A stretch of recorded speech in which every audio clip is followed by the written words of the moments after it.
çiçekli bahçe bağım, soldu gafil xəzan oldu.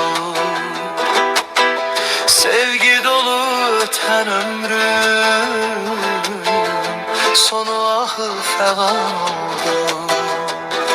Sensiz olmuşam ben xəstə,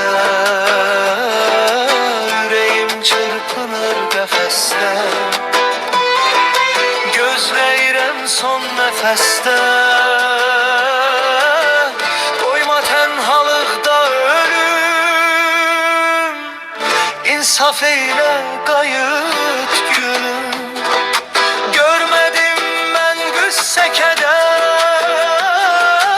Ömrüm şirin xatirələr, nə biləydim zaman gələr. Ağlar qalar gülen üzlər, sensiz olmuşam mən xəstə. Yüreğim çırpınır qəfəsdə, gözləyirəm son nəfəsdə.